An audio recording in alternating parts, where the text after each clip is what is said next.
John. All right, let's bring in the former Israeli ambassador to the United States, Michael Oren. Mr. Ambassador, always good to have you on. Thanks for being with us. I think that President Trump, it would seem, finally came to the conclusion that Iran is not negotiating seriously. They're just trying to tap him along. They're playing for time. They continue to act belligerently.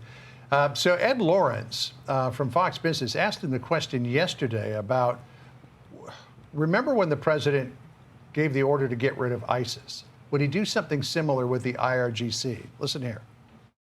I wanted to ask you, Mr. President, about Iran and on Iran. You came to the conclusion that you couldn't negotiate with the IRGC. Does that mean that you might wipe them out like you did ISIS? Yeah, it does. We will see what's happening. If you're not going to do it the way I'm doing it, you're never going to make a deal with them. So what's your reaction to that idea that he may try to take down the IRGC in a similar fashion that he took down ISIS? You're not going to have a word of protest from the people of Israel, John. It's good to be with you. The IRGC is dedicated to our destruction, and not to our destruction by firing missiles at us, by operating proxies around our borders, firing rockets and mortars and drones at our civilian population. So if the president follows through on that threat, I think the state of Israel, the people of Israel, would be very grateful. And what role do you think Israel could play in a campaign to take down the IRGC? I think Israel will react if we're fired upon. And I think the Israeli forces, particularly the Israeli Air Force, are on very high alert tonight. I spent some time with the Air Force today on a very high alert, and they're prepared because Iran is firing missiles at virtually all of our neighbors. Jordan is an hour drive from where I'm talking to you, and it was hit by missiles today. So we're prepared. I don't think Israel will join unless the president expressly asks Israel and the Israel Defense Forces to join in a more robust and all-encompassing military action against Iran. Yeah, I want to ask you, Mr. Ambassador, about something that happened yesterday across the street from me. In the House of Representatives, nearly half of Democrats in Congress voted to cut off aid to Israel, and they were very happy about doing that. Listen to what some of them said. What it says is that the majority of Democrats voted in favor of this Massey amendment.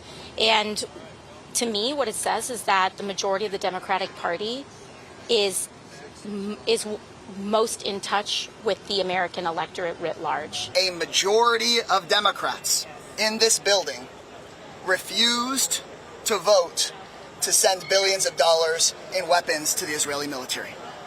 That sends a strong message. There are many members who took votes that I was surprised to take that yes vote today, and I am proud of them. We have 80 members, and I believe, looking at this list, that we're going to pick up more members. What do you think of that, Mr. Ambassador? I mean, Jewish voters in the United States have been a reliable Democratic constituency, but now it would appear that the Democratic Party is leaving them and Israel behind. I find it curious, to say the least, John, that these members of Congress are smiling, having voted for a piece of legislation that will literally endanger their children and grandchildren. The United States has one, and I stress one, military ally in the world that's willing to fight with the United States shoulder to shoulder and fight on a level not just of military prowess, but technological prowess, which is equal to, if not surpassing, that of the United States. Why would anybody who cares about the security of the United States want in any way to weaken that alliance and weaken the Israeli partner to that alliance? Yeah, they have their ideology, but let them talk about their ideology when the United States is less defensible, more vulnerable to attacks. Also, let them go back to their constituents, because all the American aid to Israel is spent in the United States. It's basically a subsidy to the American arms industry. It employs tens and tens of thousands of people in the United States. They'll be out of a job if the Democrats have their way. Yeah, well, it's puzzling and troubling to a lot of people, the direction that the Democratic Party is going in. Ambassador Oren, always good to catch up with you. Thanks so much for being with us. We appreciate it. All right. Be sure to like and subscribe for all the Fox News latest on YouTube and catch full shows streaming now on Fox One.